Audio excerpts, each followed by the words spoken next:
Assalomu alaykum do'stlar. Bugun 2026-yil 22-mart sanasida ushbu filtrimizni Samarqand viloyati Qorasuv massiviga o'rnatdik. Nechinchi kvartira bu? 134-uy, 134-uy, 79-xonadonga o'rnatdik. Ushbu filtrimiz 7 bosqichda suvni maksimal darajada tozalab beradi. PP filtr, S1 filtrlar 1-chi, 2-chi, 3-chi bosqich filtrlari to'lgan to'lmaganini bildiradi. RO membranani bildiradi. S2 qatori ichkaridagi T33 filtrlarining to'lgan to'lmaganini bildirib turadi. Boshqa filtrlardan farqi ham kirish ham chiqish suvning tozalik darajasini ko'rsatib turadi. Work yonib o'chgan vaqtda ishlamoqda degan belgini bildirib turadi. Full zaxira baki metaldan ishlangan zaxira baki to'lganini bildiradi. Full yonib o'chsa, lesk suv manbasida suv qolmaganini bildiradi. Filtr apparatimiz o'zini o'zi avto o'chiradi nasos kuyib qolmasligi uchun. Flash necha daqiqada avtomatik kuyib turadi. Boshqa filtrlardan farqi ham shunda membranasining umri uzoq bo'ladi. O'zini o'zi yuvish sistemasiga kiritilgan buni. Demak, suvni tozaligini tekshiramiz hozir. Mana bu обычный suv. Tozalanmagan suvni ko'ramiz. Bakalga olamiz. Birinchi bakalimiz tozalanmagan suv. Ikkinchi bakalga kumush rangli tarafidan olamiz. Ya'ni 7 ta filtrdan o'tgan tarafi. 7 ta T33 filtrlaridan ham o'tgan. Bu tarafi 4 ta filtrdan, bu tarafi 7 ta filtrdan o'tgan suv hisoblanadi. Ko'pchilik bez mineral, ya'ni mineralsiz taraf toza suvni o'zi va mineralli taraf deb sotishadi.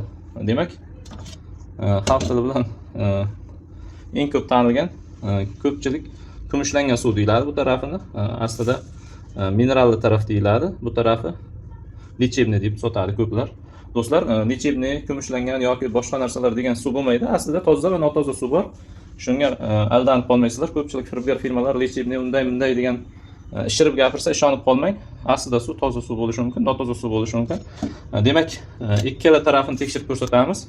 Mana bu tarafini tekshiramiz. 7 bosqichdan o'tgan va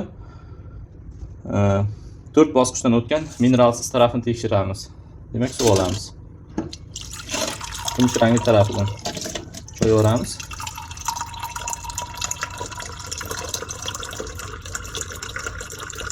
Demak, lechebniy degan narsani o'zi yo'q. Har qanday toza narsani iste'mol qilsangiz, bu o'zingiz sog'lig'ingiz uchun foydali.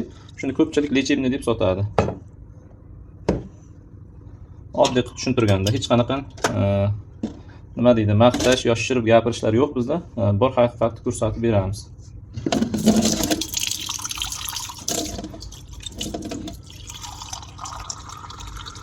Demak, bu sarf tarafi.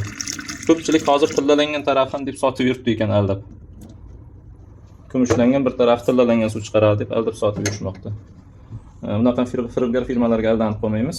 Demak, ushbu apparatimiz suvning tarkibidagi erigan moddalar sonini ko'rsatib beradigan uskuna TDS deb nomlanadi. Обычный suvimiz mana shunga solgandik. Обычный suvimizni mana o'rtada turibdi. Mana bu demak, sariq tarafi, mana bu kumush rangli tarafi. Demak, birinchi o'rinda kumush rangli tarafini ko'ramiz. Mana 48 ko'rsatyapti, 48-49 va 4 ta bosqichdan o'tgan mineralsiz tarafini ko'ramiz. Mana 2 do'stlar. 4 suvni 2 ga tushirib beryapti. Endi ko'rishingiz mumkin, nimaga ikkalasi ham toza suvki, bittasi 49, bittasi 2 chiqdi deyishingiz mumkin. Suvning tarkibiga nimadir qo'shilsa, suvning tepimi oshadi. Albatta bu 5-chi, 6-chi, 7-chi bosqichlarda suvning tarkibiga mineral qo'shilmoqda. Shuning hisobiga mana 49 ko'rsatyapti. Bunda bo'lsa mana 1, 2, 3 haqiqiy H2O suvning toza suvning o'zi. Endi bu tozalanmagan suvni ko'ramiz mana. 300 dan baland ko'rsatyapti mana. Ko'rib turibsiz. Demak, hamma suvni farqini sizlarga ko'rsatib berdim. Choynaklaringiz bormi? Nakit bo'lib ketganmi-chi? Oq bu. Qani o'ngchi? Asosan suvning mana shu holatda bo'lishi suvning tarkibidagi erigan moddalar, mineral tuzlarning ko'pligidan mana shu choynaklarimizni ichi nakit tuz bosib ketadi. Kiptinliklarimiz ham shunga buziladi do'stlar. Va odatda buyrakdagi toshlar ham eng ko'p shundan paydo bo'ladi. Suvning erigan moddalar, suvning tarkibida tuz miqdori o'ta yuqori bo'lsa, buyrakdagi tuzlar shundan paydo bo'ladi. Ko'rishingiz mumkin. Ushbu raqamlarga qo'ng'iroq qilib bemalol buyurtma berishingiz mumkin. O'zbekiston bo'yicha 100% bepul yetkazib beramiz.